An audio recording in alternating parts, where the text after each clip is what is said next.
We begin this hour with the president's letter, his demand for this complete and total control of Greenland, the ever-widening divide between the United States and European allies. I want to know what Geraldo thinks of it, and Geraldo Rivera is here now for the Daily Take. Hello, my friend. Total control of Greenland. I'm okay. And Trump is sending these text messages. I'll show them in a second, you know, basically linking all of this in some ways. It seems to not getting the Nobel Peace Prize. But what do you make of the latest, and how much of what Trump is saying, he says he wants to do you take seriously?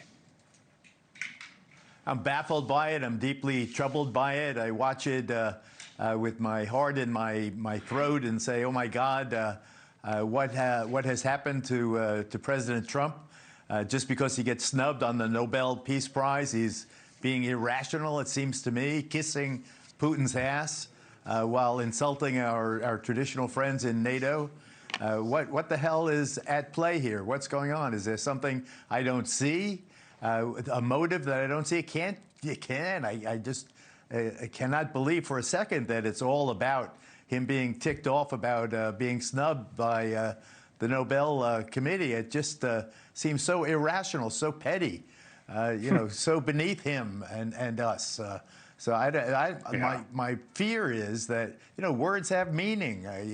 When he like Greenland. I got a question for everybody in Washington about Greenland. If Greenland's so important, how come our troops in Greenland number in the hundreds when they used to be in the thousands? And our security is somehow you know, wrapped up in Greenland's, then why don't we secure Greenland? Why haven't we for the last several decades? We could do it now. We couldn't have it. You know, I don't know about now, but certainly a few weeks ago that nobody probably would have had a problem. And under this 1951 treaty that we signed, they still wouldn't have a legal issue with letting us do that now, sending more troops into Greenland. I want to go to these text messages just so everyone knows what we're talking about. They're on the tablet. I'll run through just a few examples, the back and forth between the leader of Norway, which is where we started, and then eventually President Trump. But the Norwegian leader saying, but we believe we should all work to take this down and de-escalate. So that's what this term is, de-escalate.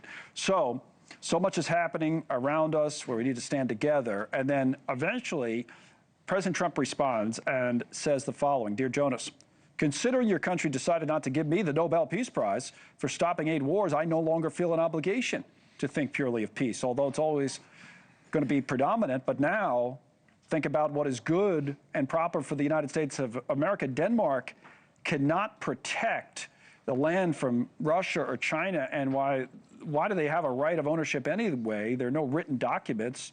It's only a boat landed there hundreds of years ago, but we had boats landing there also, and then we highlight this portion.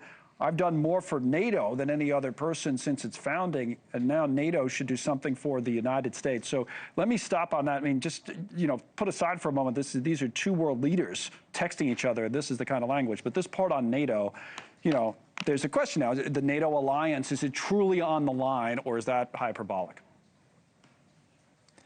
I think that because of the war in Ukraine, and the need for Europe to be united against a Russian invasion, the biggest invasion since World War II. I think that this is crucially important.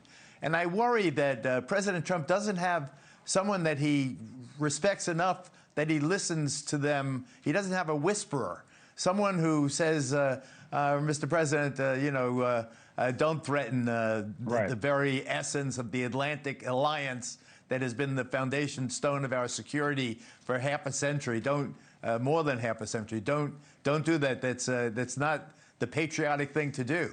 I worry that it's like kids. It's like a schoolyard kind of stuff. You know, this isn't the way presidents and prime ministers talk when it is the very security of the continent that is the issue. You know, like Greenland. Why don't you make an offer, not for Greenland, just say, we want to surge troops in there, and we want to build bases there. And we have the 1951 treaty, but I'm sure you guys are okay with it. Right. Let's all share the expense, and we'll build this, you know, this fortress, Greenland. Well, maybe he thinks, maybe he's afraid they would say yes, because they probably would, right? They'd probably say yes to that, but it seems like he wants more. He wants something different. As you said, Greenland would have said yes a week or so ago. Yeah. Now I guess they still would. What the president wants is to be stroked. What he wants is to to bask in his own immortality, his wonderful morals that he's talking about. He's really, he's talking about the impact on history. Maybe we should offer him, a place in some mountain like Rushmore. They carve out a Trump, but I don't know what it would take. The ballroom, maybe, more gold, something here or there, or maybe we, Connell, you and I can make up a NewsNation award for the president and well, give you it to him. got your banana. You have your banana that you offered me. I'm glad to donate that if we had to.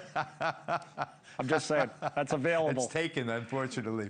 Well, you can't transfer the banana. It's kind of like the Nobel Peace Prize. Thank you for watching. Subscribe below and download our NewsNation app right now on your phone, and you will get fact-based, unbiased news for all Americans.